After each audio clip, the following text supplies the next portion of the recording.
Hello everybody, welcome to our reading today. I am picking up, I'm reading a small chapter and then I'm reading half of a longer chapter. Let's get started. This one's called Rowdy and I Have a Long and Serious Discussion About Basketball. A few days after basketball season ended, I emailed Rowdy and told him I was sorry that we beat them so bad and that their season went to hell after that. "We'll kick your bleeps next year," Rowdy wrote back, "and you'll cry like the little faggot you are." "I might be a faggot," I wrote back, "but I'm the faggot who beat you." Haha, Rowdy wrote. Now that might just sound like a series of homophobic insults, but I think it was also a little bit friendly, and it was the first time that Rowdy had talked to me since I left the res. I was a happy faggot. Next chapter. Because Russian guys are not always geniuses. After my grandmother died, I felt like crawling into the coffin with her. After my dad's best friend got shot in the face, I wondered if I was destined to get shot in the face too. Considering how many young Spokanes have died in car wrecks, I'm pretty sure it's my destiny to die in a wreck too. Geez, I've been to so many funerals in my short life. I'm 14 years old and I've been to 42 funerals. That's really the biggest difference between Indians and white people. A few of my white classmates have been to a grandparent's funeral, and a few have lost an uncle or aunt, and one guy's brother died of leukemia when he was in 3rd grade. But there's nobody who has been to more than 5 funerals. All my white friends can count their deaths on one hand. I can count my fingers, toes, arms, legs, eyes, ears, nose, penis, butt cheeks, and nipples, and still not get close to my deaths. And you know what the worst part is? The unhappy part? About 90% of the deaths have been because of alcohol. Gordy gave me this book by a Russian dude named Tolstoy, who wrote, "Happy families are all alike. Every unhappy family is unhappy in its own way." Well, I hate to argue with a Russian genius, but Tolstoy didn't know Indians, and he didn't know that all Indian families are unhappy for the same exact reason, the freaking booze. Yep, so let me pour a drink for Tolstoy and let him think hard about the true definition of unhappy families. So okay, you're probably thinking I'm being extra bitter. And I would have to agree with you. I am being extra bitter. So let me tell you why. Today, around 9 a.m., as I sat in chemistry, there was a knock on the door, and Miss Warren, the guidance counselor, stepped into the room.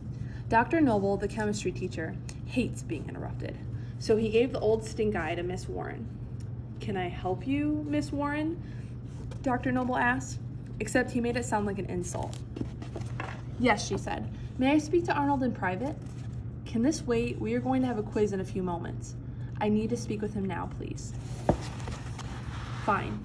Arnold, please go with Miss Warren." I gathered up my books and followed Miss Warren out into the hallway. I was a little worried. I wondered if I'd done something wrong. I couldn't think of anything I'd done that would merit punishment, but I was still worried. I didn't want to get in any kind of trouble. "What's going on, Miss Warren?" I asked. She suddenly started crying, weeping, just these big old whooping tears. I thought she was going to fall over on the floor and start screaming and kicking like a 2-year-old. "Geez, Miss Warren, what is it? What's wrong?" She hugged me hard, and I have to admit that it felt pretty dang good. Miss Warren was like 50 years old, but she was still pretty hot. She was all skinny and muscular because she jogged all the time, so I sort of physically reacted to her hug. And the thing is, Miss Warren was hugging me so tight that I was pretty sure she could feel my physical reaction. I was kind of proud, you know? "Arnold, I'm sorry," she said, "but I just got a phone call from your mother. It's your sister. She's passed away." "What do you mean?" I asked. I knew what she meant, but I wanted her to say something else, anything else. "Your sister is gone," Miss Warren said. "I know she's gone," I said. "She lives in Montana now." I knew I was being an idiot, but I figured if I kept being an idiot, if I didn't actually accept the truth, then the truth would become false. "No," Miss Warren said. "Your sister, she's dead." That was it. I couldn't fake my way around it. Dead is dead. I was stunned. But I wasn't sad. The grief didn't hit me right away. No, I was mostly ashamed of my physical reaction to her hug. Yep, I had a big erection when I learned of my sister's death. How perverted is that? How inappropriately hormonal can one boy be? "How did she die?" I asked. "Your father is coming to get you," Miss Warren said. "He'll be here in a few minutes. You can wait in my office." "How did she die?" I asked again. "Your father is coming to get you," Miss Warren said again. I knew then that she didn't want to tell me how my sister had died.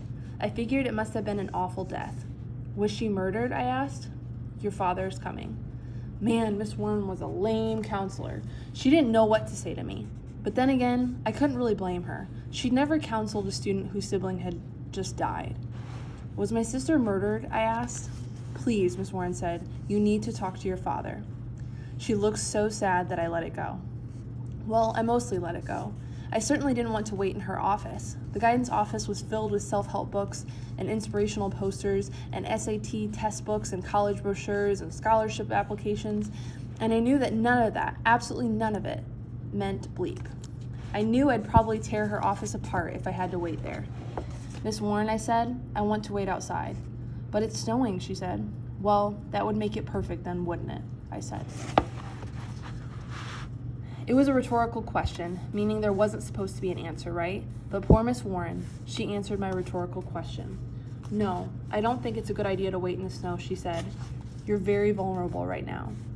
Vulnerable? She told me I was vulnerable? My sister was dead. Of course I was vulnerable. I was a reservation Indian attending an all-white school, and my sister had just died some horrible death. I was the most vulnerable kid in the United States. Miss Warren was obviously trying to win the Captain Obvious award. I'm waiting outside, I said. I'll wait with you, she said. Kiss my bleep, I said, and ran. Miss Warren tried to run after me, but she was wearing heels and she was crying, and she was absolutely freaked out by my reaction to the bad news. By my cursing, she was nice. Too nice to deal with death. So she just ran a few feet before she stopped and slumped against the wall. I ran by my locker, grabbed my coat, and headed outside. There was maybe a foot of snow on the ground already. It was going to be a big storm. I suddenly worried that my father was going to wreck his car on the icy roads. Oh man, wouldn't that just be perfect? Yep, how Indian would that be? Imagine the stories I could tell. Yeah, when I was a kid, just after I learned that my big sister died, I also found out that my father died in a car wreck on the way to pick me up from school. So I was obviously terrified as I waited. I prayed to God that my father would come driving up his old car. Please, God, please don't kill my daddy. Please, God. Please don't kill my daddy. Please. God, please don't kill my daddy. 10, 15, 20, 30 minutes went by. I was freezing. My hands and feet were big blocks of ice. Snot ran down my face. My tears were burning cold. Oh, Daddy, please. Oh, Daddy, please. Oh, Daddy, please. Oh, man, I was absolutely convinced that my father was dead, too. It had been too long. He'd driven his car off a cliff and had drowned in the Spokane River. Or he'd lost control, slid across the center line, and spun right into the path of a lodging truck. Daddy, Daddy, Daddy, Daddy. And just when I thought I'd start screaming and run around like a crazy man, my father drove up. I started laughing. I was so relieved, so happy, that I laughed, and I couldn't stop laughing. I ran down the hill, jumped into the car, and hugged my dad. I laughed and laughed and laughed and laughed. Junior, he said, what's wrong with you? You're alive, I shouted, you're alive. But your sister, he said. I know, I said, she's dead. But you're alive, you're still alive. I laughed and laughed. I couldn't stop laughing. I felt like I might die of laughing. Son, you're freaking me out.